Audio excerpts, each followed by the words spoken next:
রাত পোহালেই আমার জায়ের সাথে আমার স্বামীর বিয়ে। আমার তার সাথে ডিভোর্স হয়নি। এমনকি আমি আমার স্বামীর ঘর ছেড়ে কোথাও যাইনি এখন পর্যন্ত।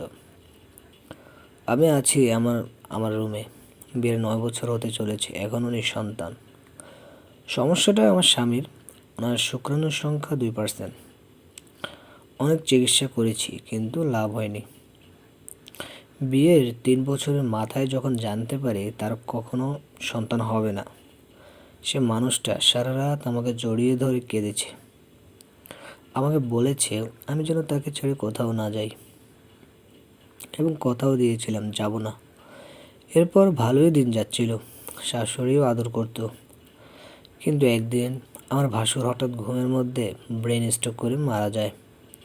তার আলাদা বাড়ি করেছিল, সেখানে থাকতো। আমার ভাসুর মৃত্যুকালে 12 বছরের একটি ছেলে এবং 3 ও 5 বছরের 2 মেয়ে রেখে যায়। আমার জাল ছিল ভীষণ সুন্দরী এবং ভীষণ অমায়িক ভালো মানুষ ছিলেন।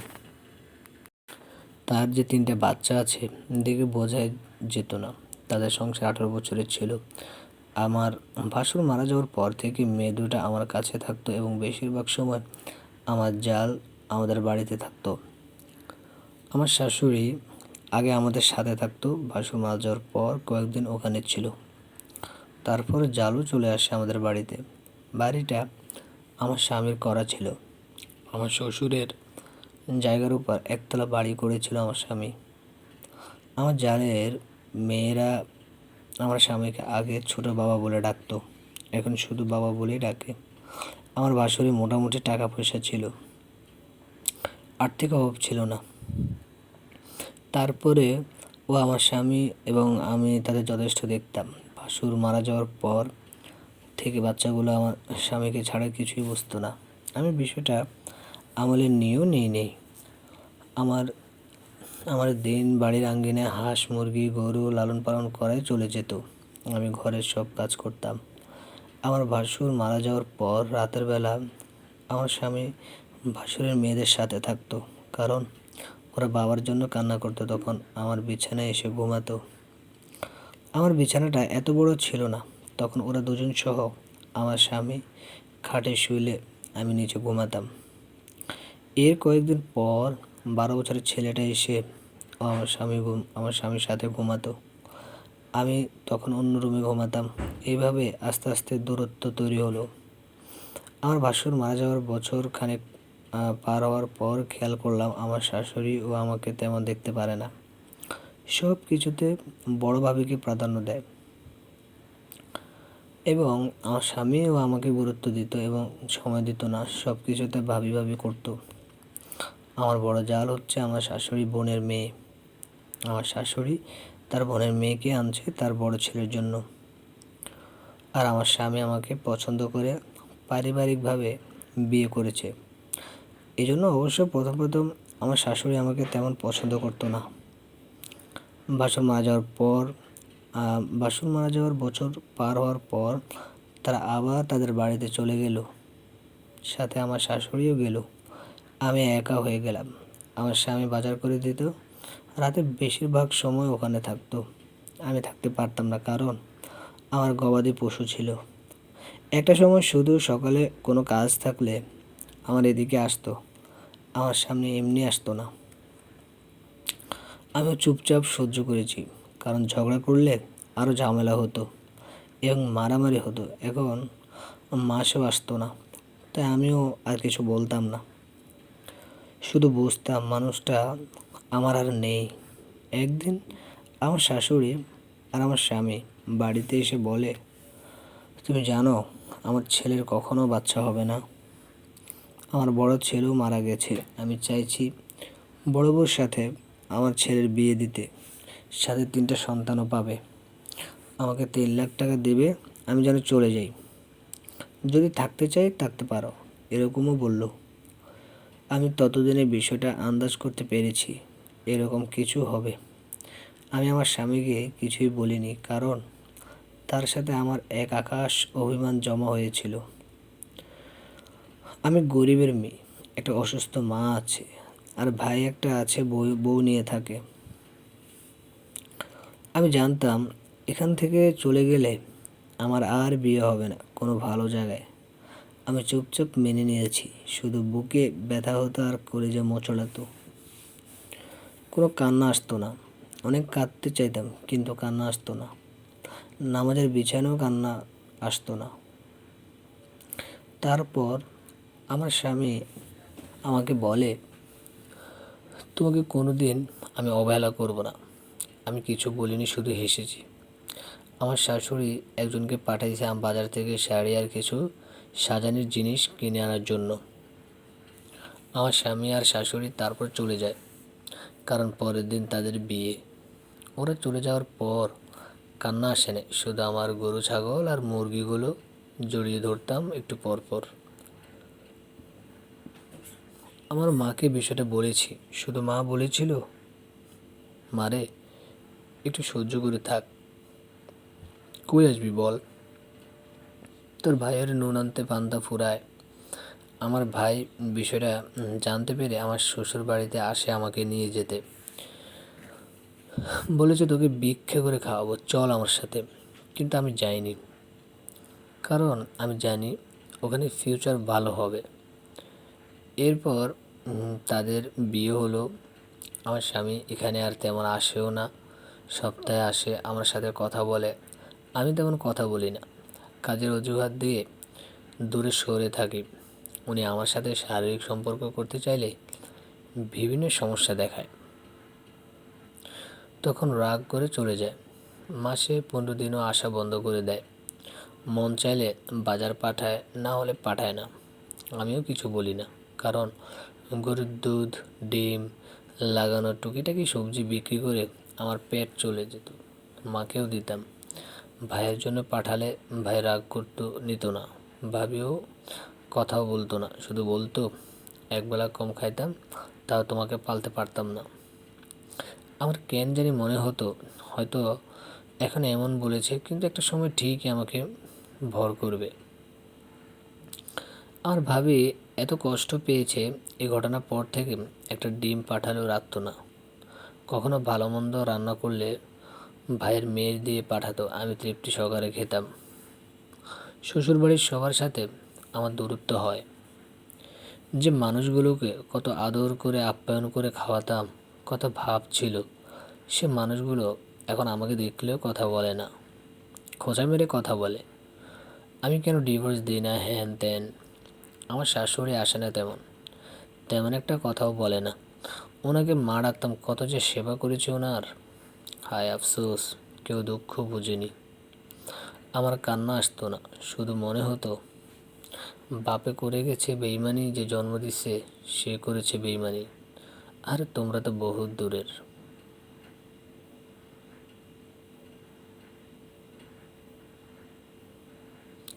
সকালে ঘুম থেকে উঠে গোয়ালঘরে যেয়ে দেখি আমার একটি দুধের গরু নাই।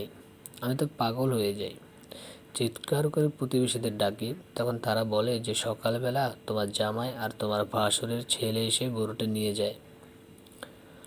আমি পাশের প্রতিবেশীকে আমার হাঁস মুরগি গরু দেখতে বলে কোনো রকমে বোরকা পরে ওদের বাড়িতে রওনা দিই। ওদের বাড়িতে গিয়ে দেখি গরুটা জবাই করে মাংস কাটতেছে। আমি চিৎকার দিয়ে কান্না করে উঠি। আমার শাশুড়ি আমাকে বলতেছে,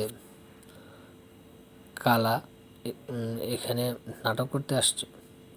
আমার স্বামীকে বললাম, আমাকে বলতাম গরুটা কেন নিলা। আমার স্বামী আমাকে বলল, আমার যা ইচ্ছে তা করবো, তুই বলার কে। আমি কাঁদতে কাঁদতে বাড়ি চলে আসি। ওই গরুর মাংস দিয়ে আমার ভাসুরের মেজবানি দিয়েছে, আর এটা ওদের গ্রামের সবাইকে নিয়ে খেয়েছে। আমার প্রতিবেশীদেরও দাওয়াত দিয়েছে, শুধু আমার জন্য এক মুঠো ভাত ওঠেনি। সারাদিন কিছু খায়ওনি, শুধু গোয়ালঘরের দরজার পাশে বসে কেঁদেছি। প্রতিবেশী কয়েকজন মুরব্বী বলেছে, তোর কপালে সুখ উঠে গেছে রে বউ, তোর কপালে সুখ নাই। একজনে আমাকে ভাত দিয়ে গেছে, খাইনি। পরের দিন সকালে সেগুলো পানি দিয়ে খেয়েছি। পরের দিন সকালে গরুর গোবর দিয়ে খুঁটো বানাচ্ছি সেল করার জন্য। এগুলো জ্বালানি হিসেবে ভীষণ ভালো কাজে দেয়। আমার স্বামী কয়েকজন লোক নিয়ে আসে, তাদের গোয়াল থেকে বের করে গরু দেখাচ্ছে। আমার এখন 2টা গরু, একটা বাছুর সহ মোট 3টা। আমার স্বামীকে বললাম গরুগুলো সেল করিও না, আমি এদের ছাড়া থাকতে পারবো না। আমার স্বামী আমাকে বলে, তোকে থাকতে বলছে কে, চলে যা। এগুলো নিয়ে ওর আর আমার মধ্যে অনেক ঝগড়া হয়। আমি তো গরু বিক্রি করতে দিব না, তখন সে আমাকে অনেক মারে ওই মানুষগুলোর সামনে। প্রতিবেশীরা ধরতে আসলে তাদেরও গালাগালি করে এবং আমার ভাতার বলে তাদের। পরে গরুগুলো নিয়ে যায় পিকআপ গাড়িতে করে। আমার গোয়াল ঘরটা হাহাকারে ভরে ওঠে। চুপচাপ কষ্টগুলো হজম করি, কারণ যাওয়ার জায়গা নেই। ভীষণ গরিবের মেয়ে আমি। আমার বাপ ছিল অনেক কোটিপতি, কিন্তু আমাদের সাথে বেইমানি করে গেছে। আমার বাপ আমার মাকে শখের বশে বিয়ে করে, কখনো সামাজিক মর্যাদা দেয়নি। আমারও তেমন চালাক-চতুর ছিলাম না। আমার বাপের কোটি কোটি টাকা, ওনার শহরে 13টা বিল্ডিং রয়েছে এবং 15টা কাভার ভ্যান, পিকআপ, বাস এই ধরনের গাড়ি রয়েছে। ওনার প্রথম সংসারে এক ছেলে এক মেয়ে, তারা ভাই বোন দুজনে এমবিবিএস ডাক্তার। আমার মাকে বিয়ে করার 5 বছর পর আমার বাবা মারা যায়। আমার মা সেখানে গিয়েছিল কিন্তু কোনো কিছু পায়নি, উল্টো আমাদের জারজ বলে বের করে দিয়েছে। আমার ভাইয়ের তখন 3.5 বছর, আর আমি আম্মুর গর্ভে ছিলাম। এরপর মা আমাদের নিয়ে মানুষের বাসায় কাজ করে সুখে দুঃখে মানুষ করে। আমার ভাই কৃষক, পড়ালেখা একদম করেনি। ও 7 বছর বয়স থেকে মানুষের দোকানে কাজ করত। আমি কোনো রকমে ক্লাস 9 পর্যন্ত পড়ি। এরপর ওনার সাথে বিয়ে হয়ে যায়। একদিন ওরা সবাই বাড়িতে বেড়াতে আসে। আমি রান্নাবান্না করে খাওয়াই, কাজের অজুহাতে রান্নাঘরে বসে থাকি। আমার স্বামীর সামনে খুব একটা বেশি যাই না, কিন্তু আমি তাদের খুশি দেখেছি, তাদের কত সুন্দর সংসার, 3টা বাচ্চা। আমার স্বামীর সাথে তার বউয়ের মাশাআল্লাহ খুব ভাব, একজন আরেকজনকে চোখে হারাচ্ছে। আমার শাশুড়ি তো ভীষণ খুশি, দেখে মনে হলো তাদের কত সুখী পরিবার। আমি শুধুমাত্র একটা আগাছা। নিজেকে সব সময় এটাই বলতাম, বাপে করেছে বেইমানি, বাপে তো মারে কাগজে কলমে বিয়ে করেনি, হুজুর ডাকে আকত পড়েছে, এরপর ভাড়া ঘরে রাখছে, সামাজিক কোনো পরিচয় দেয়নি, সপ্তাহে 1 দিন বা 2 দিন আসতো। আহা জীবন, জীবন সত্যি কঠিন। তারপর একজন দয়া করে আমাদের জায়গাটাতে থাকতে দেয়। ওখানে আম্মা কোনো রকমে ঘর তুলে আমাদের নিয়েছিল। বর্ষায় পানি পড়তো, বাতাসে ঘর ভাঙতো। তারপর ভাই বিয়ে করার আগে কোনো রকমে ঘরটা ঠিক করে। আমার ভাবি খুব ভালো মানুষ, ছোটবেলা থেকে আমাকে খুব দেখতে পারতো। উনি ইয়াতিম ছিলেন, ঘরে ভাই ভাবি ওনার। আমার ভাইয়ের সাথে প্রণয়ে বিয়ে। এরপর কখনো উনি কোথাও যায়নি একদিনের জন্য, কারণ ওনার ভাই ভাবি ওনাকে দেখতে পারতো না। আমার এই ভাবি আমার জন্য অনেক করছে, ঈদে নিজে জামা কাপড় না কিনে আমাকে কিনে দিত। এইভাবে কাঁথা সেলাই করে আমাকে 9 পর্যন্ত পড়াইছে। আমি যখন ক্লাস 6-এ পড়ি তখন ভাবির সাথে বিবাহ হয়। এরপর উনি বাকিটুকু পড়ায় কাঁথা সেলাই করে, না হলে পড়তে পারতাম না।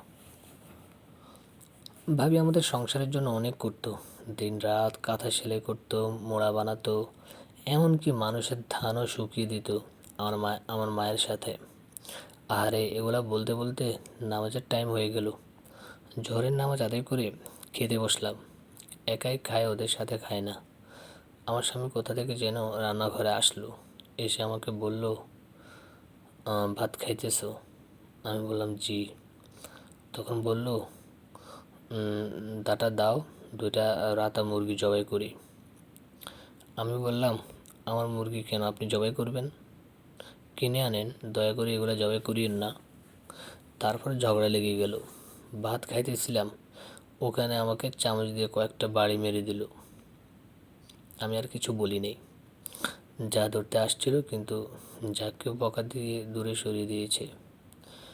এরপর আমার মুরগি সবগুলো ইচ্ছে করে জবাই করে দেয়। আমার মুরগির ছানা ছিল অনেকগুলা, 7টা মুরগি জবাই করে দেয়। আমার জা আর শাশুড়ি মিলে মুরগিগুলো পরিষ্কার করে কেটে কষিয়ে রাখে। আমি দুয়ারে বসে শুধু চোখের পানি মুছতেছিলাম। কোথা থেকে আমার ভাবি আসে আল্লাহ জানেন। এসে আমাকে চড় মেরে বলে, তোরে মাইনষের মায়ের খাইতে কইছিলাম, কত কষ্ট করে খাওয়াইয়া পড়ায় মানুষ করছি এই অমানুষগ অত্যাচার সহ্য করার জন্য। বাচ্চাগুলোর উপর গজবও পড়ে না। বাজার বাচ্চা আমার বোনের জীবনটা শেষ করে দিছে। এরপর আমার শাশুড়ির সাথে তুমুল ঝগড়া। আমার শাশুড়ি আর স্বামী মিলে আমার ভাবি আর আমাকে মেরে বাড়ি থেকে তাড়িয়ে দেয় এবং প্রতিবেশীদের সামনে আমাকে মেরে 3 তালাক দেয়। আমাকে মারছে দুঃখ নাই, কিন্তু আমার ভাবিকে মারলো, এটার জন্য লজ্জায় ঘৃণায় আমি শেষ। আমি আমার ভাবি থেকে পা ধরে মাপ চাইলাম। ভাবি বলল, দূর, মাপ কেন চাইবি, আল্লাহ বাঁচাইছে। আজকে এই কাহিনী না হলে তুই জীবনও আসতি না, পরে তোর লাশটাও নিয়ে কাঁদতে হইতো। জীবন সুন্দর, আমি মরি যাইনি, আমি তোরে পালমু, তুই আমার ছানা।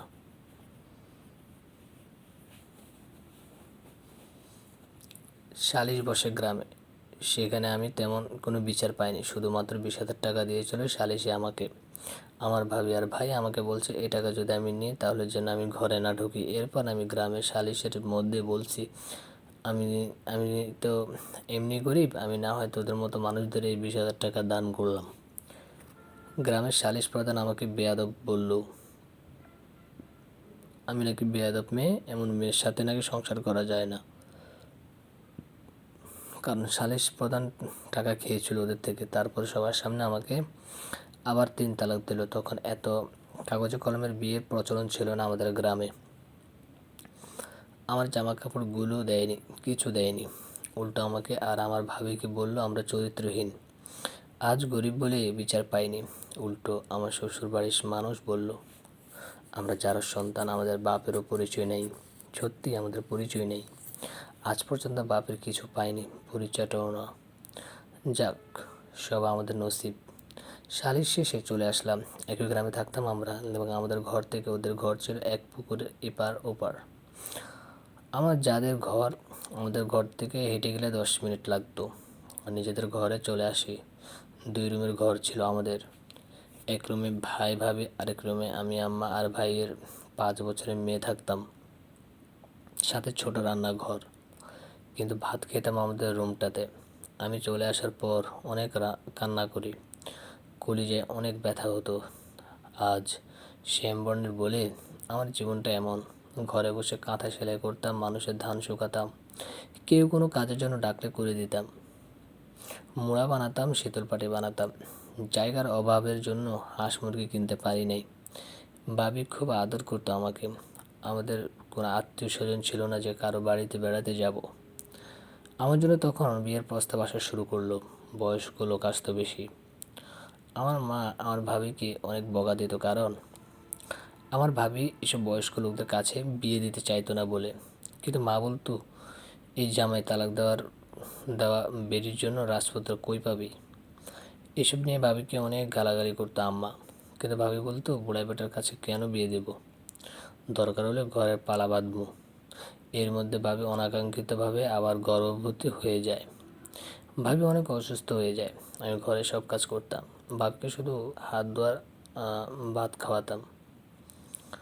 কিন্তু উনি টুকিটাকি করতে চাইতো, আমি শুধু আমার স্বামীর সুখ দেখতাম। অনেক সুখে আছে ওরা। ওই যে বাড়িটা করেছিল সেটা বিক্রি করে দেয়, বিক্রি করে নাকি বউকে গহনা কিনে দেয়, আর বাকি টাকা ব্যবসার জন্য রাখে। ওরা অনেক সুখী পরিবার ছিল, দেখলে চোখ জুড়িয়ে যেত। আর আমার মনে শুধু আগুন জ্বলতো, কিন্তু চোখে কোনো পানি আসতো না। ওরা সবসময় নতুন নতুন জামা কাপড় পরে ঘুরতো। গ্রামের মানুষ বলতো এর মধ্যে বর্ষাকাল আসে, বর্ষাকালে তেমন কাজকর্ম থাকে না। ভাবির শরীর এত খারাপ যে বলার মতো না। ওনাকে ডাক্তার দেখাইতে জমা টাকা সব চলে যায়। ওনার জরায়ু মুখ খুলে যায় 4 মাসের সময়। তখন মেডিকেলে ভর্তি করায়, আবার সেলাই করে দেয়। এসব নিয়ে অনেক অনেক টাকার বিষয় ছিল। আমার একটা চেইন ছিল, সেটাও আমি বিক্রি করে দিই ভাবির চিকিৎসার জন্য। আমার ভাবি সবসময় বলতো, আল্লাহ আমাকে অনেক সুখী করবেন। একদিন সকালবেলা ঘরে কোনো খাবার নাই, আমি বাড়ির পাশে এক চাচির থেকে 1 কেজি চাল ধার আনতে যাচ্ছিলাম। তখন দেখি আমার স্বামী আমাদের বাড়ির সামনে দিয়ে যাচ্ছে, আর আমাকে বলতেছে। আমি কিছু বললাম না, সাইড কেটে চলে গেলাম। ওনাকে একটু দেখলাম, এতটুকুতেই যেন অনেক সুখ। হায় আল্লাহ, কতদিন জড়িয়ে ধরিনি। দিন চলে যায়, থেমে থাকে না। ভাবির অবস্থা খুব খারাপ, ডেলিভারির সময় হয়েছে। ওনাকে যে মেডিকেল নিয়ে যাব সে টাকা ছিল না। ওনার অবস্থা খুব খারাপ ছিল। তখন আমি আমার এক বাড়ির পাশের ভাইকে নিয়ে আমার স্বামীর বাড়ির পাশে গেলাম। আমি ঘরে যাইনি, পাশে দাঁড়িয়েছিলাম। ভাইটাকে দিয়ে রাখালাম। ও আসার পর ওনার পায়ে ধরে 10,000 টাকা ভিক্ষা চাইলাম। সে বলল 10,000 টাকা নাই, 5,000 টাকা আছে, দিতে পারি, তবে আমার সাথে একবার থাকতে হবে। আমি বললাম কোথায় থাকবো? তখন বলল বাড়িতে কেউ নাই, ওরা সবাই আমার বউয়ের বাপের বাড়ি গেছে। ওর মুখে আমার বউ কথাটা শুনে অনেক খারাপ লাগলো। যাক, আমি রাজি হলাম, কারণ তখন হালাল হারামের কথা চিন্তা করার সময় ছিল না। আমার একটু ইচ্ছে হচ্ছিল না শারীরিক সম্পর্ক করার, কিন্তু 5,000 টাকার জন্যও করতে হলো। তারপর উনি আমাকে আসার সময় 3,000 টাকা দিল। বলল শ্বশুরবাড়ি যাব, খালি হাতে যেতে পারবো না, 2,000 টাকাগুলো লাগবে। আমি অনেক মিনতি করেছি কিন্তু দেয়নি। সে 3,000 টাকা নিয়ে দৌড়ে দৌড়ে বাড়ির দিকে গেলাম। ভাইয়ের হাতে টাকা দিলাম। ভাই আর আমি ভ্যানে করে ভাবিকে মেডিকেল নিয়ে গেলাম, কিন্তু আফসোস, হাসপাতাল ঢোকার পরপরই ডাক্তার ডেলিভারির জন্য নিয়ে গেল। ডেলিভারির সময় একটা পুত্র সন্তান জন্ম দিয়ে আমার ভাবি মারা যায়। আমার ভাবির খুবই ইচ্ছে হয়েছিল গরুর মাংস দিয়ে ভাত খাওয়ার, কিন্তু আফসোস, খাওয়াতে পারিনি। হাসপাতালে বিল আসলো 6,000 টাকা। পুরো টাকা দিতে পারছিলাম না বলে আমার ভাবির লাশ আর ছেলেকে দিচ্ছিল না। পরে হাতে পায়ে ধরে গ্রাম থেকে চাঁদা তুলে 5,000 টাকা দিয়ে ভাবির লাশ আর ছেলেকে আনলাম। ছেলেটা খুব কান্না করতেছিল। আমার চোখে যেন পানিরা বিদ্রোহ করেছে, তারা আসতেছেও না। পরে গ্রামে চাঁদার টাকা দিয়ে দাফন কাজ শেষ হলো। আমার ভাইয়ের ছেলেটার জন্য যে দুধ কিনবো সে টাকাও ছিল না। পরে ঘরের কলসি বিক্রি করে 17 টাকা দিয়ে 1 কেজি দুধ কিনি।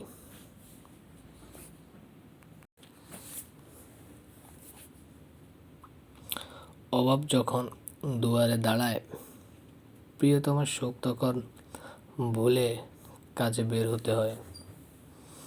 ভাবি মারা যাওয়ার 2 দিন পরে আমার ভাই কাজে যায়। ভাই কাজ থেকে ফিরলে বাজারে আনে আর ঘরে আগুন জ্বলে। টাকার অভাবে ভাবির 4 দিন না কুলখানির মিলাদও পড়াতে পারিনি। আমার ভাবি মারা যাওয়ার পর আমার শ্বশুরবাড়ির লোকজন বলে অনেক সুখ চলতো, দূর হয়েছে, ভালো হয়েছে। যাক, সেসব আমলে নেই না আমি। চাষ করে আর সংসার চলে না আমাদের। ভাই গ্রামে এক ভাইয়ের সাথে গেল শহরে রাজমিস্ত্রির কাজে। দিন 150 টাকা বেতন। ভাই যাওয়ার পর সপ্তাহে 1 দিন বাড়িতে আসতো আর হাতে টাকা পয়সা দিয়ে যেত যখন যা পারতো। ওখানে রাতে ফুটপাতে ঝুপড়ি ঘরে থাকতো কয়েকজন মিলে। আমি ছেলে বাচ্চাটারে মায়ের কাছে রেখে মানুষের বাড়িতে গিয়ে ধান শুকানো, মরিচ শুকানোর কাজ করতাম। যখন যে কাজের জন্য ডাকতো তখন তা করতাম। এর মধ্যে ভাইয়ের ছোট ছেলেটা নিউমোনিয়া হয়ে মারা যায়। টাকার অভাবে বাঁচাতেও পারিনি। জন্মের 2 মাস পর মারা যায়। যাক, সব আল্লাহর হাতে। ও মারা যাওয়ার 7 দিন পর 5 তলা বিল্ডিং রং করতেছিল আমার ভাই সহ আরও কয়েকজন মিলে। সেখান থেকে রশি ছিঁড়ে আমার ভাই সহ আরেকজন মারা যায়। আমার ভাই জায়গায় মারা যায়, মাথা ফেটে মস্তিষ্ক বের হয়ে যায়। আমার পরিবার সবার বিদায় বেলা এসেছে। আমার শাশুড়ি গ্রামে রটায় ওনার অভিশাপে নাকি আমাদের জীবনগুলো এমন হয়েছে। ওনাদের অভিশাপ নাকি অনেক কিছুর সাথে সাথে ফলে যায়। আমার ভাইয়ের মৃত্যুর সংবাদ আমার মা সহ্য করতে পারে না, মানসিক রোগী হয়ে যায়। ঘরে দড়ি দিয়ে বেঁধে রাখতে হতো। দড়ি দিয়ে বেঁধে আমি কাজে যেতাম, আর ভাইজিটাকে পাহারা দিয়ে বলতাম। একদিন কাজ থেকে ফিরে দেখি মা নাই। ভাইজি ছোট মানুষ, বাচ্চাদের সাথে খেলতেছিল। মাকে খুঁজতে খুঁজতে বাজারে গিয়ে পেলাম। এরকম প্রায় সময় মা ঘরের বাইরে চলে যেত, উধাও হয়ে যেত। পরে খুঁজে বের করতাম। মা পাগল হোক আর ছাগল হোক, মা তো মাই, তাকে তো আর ফেলে দেওয়া যায় না। এইভাবে বছর পার হয়, মা আর সুস্থ হয় না। রান্নার জন্য পাতা আর লাকড়ি খুঁজতে আমার ভাইজি জঙ্গলের দিকে যায়, যেখানে একটু গাছপালা বেশি। সেখানে একটা সাপে কামড় দেয়। আমি মানুষের বাড়িতে কাজে যাই। সকালের দিকে খবর পাই আমার ভাইজিকে সাপে কাটছে। তাড়াতাড়ি বাড়িতে যাই। ওখান থেকে প্রতিবেশীদের সাহায্যতে ওঝার বাড়িতে যাই, কিন্তু বিষ নামাতে পারে না ভাইজি আমার আল্লাহর কাছে চলে যায়।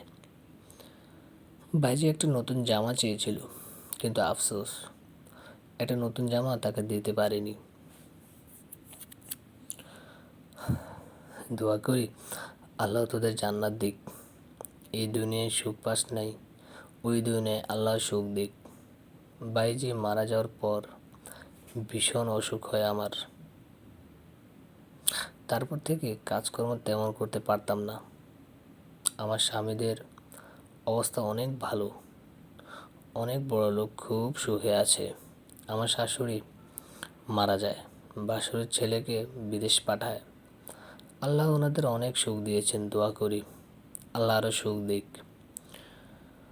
তারপর কিছু মনে রাখতেও পারতাম না, ভুলে যেতাম সব। এভাবে বাড়ি বাড়ি কাজ করে অনেক বছর কাটাই। মা আর আমার কোনো রকম পেট চলতো। এরপর মাও মারা যায়। আমিও বৃদ্ধ হই, অসুস্থ হয়ে যাই। কাজকর্মে জোর পাই না। এদিকে যাদের জায়গায় থাকতাম তারা নাকি বাড়ি করবে, এই জন্য জায়গাটা থেকে উচ্ছেদ করে দেয়। এরপর শহরে আসি, ভিক্ষা করি জীবন যায়। এখন আর আগের মতো হাঁটতে পারি না। জানি না উপরওয়ালা কখন ডাক দেয়। এই দুনিয়াতে সুখ পেলাম না, এবার আল্লাহ যদি জান্নাতে সুখ দেন।